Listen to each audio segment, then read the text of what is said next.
To get started, you're going to figure out a base color. That is a solid color that's going to cover areas on your artwork.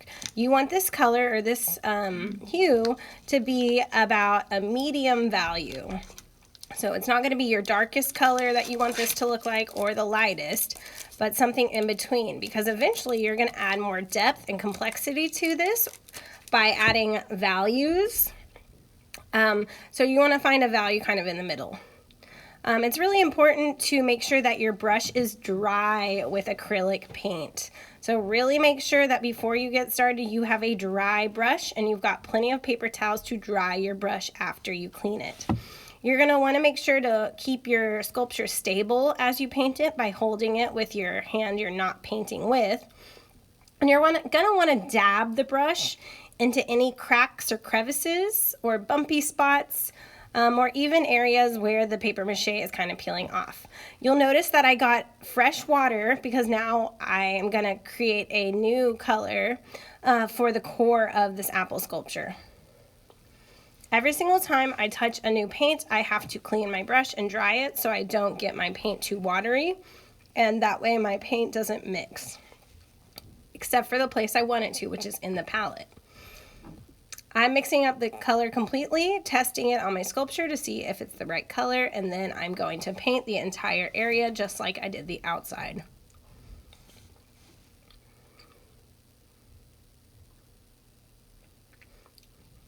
You'll want to make quite a bit of paint if you have a large area to cover, so feel free to use one of those to-go containers and fill it up with the primary colors you need to mix to make your color. You'll see I noticed that some of my paper mache was peeling off, so I just got a glue stick and glued it back down, and then I'm going to keep going. You can always go and clean up any edges at the end, so you'll see my white paint is going over into my red a bit, but that is okay for now. I'm going to need that area to dry a bit before I go and layer red on top of it so that they don't mix. So once again, I'm creating a new color because I ran out of paint for that area. So I'm going to recreate that color again and try to get it as close as possible before I start to paint again. I'm noticing I'm probably going to need some more, so I'm going to make some more.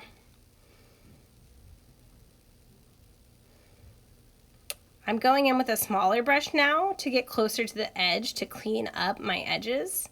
So think about the size of your brush and how that is going to affect or impact where and how you're painting. So if it's a large area, use your largest flat brush. Small area, use a smaller brush.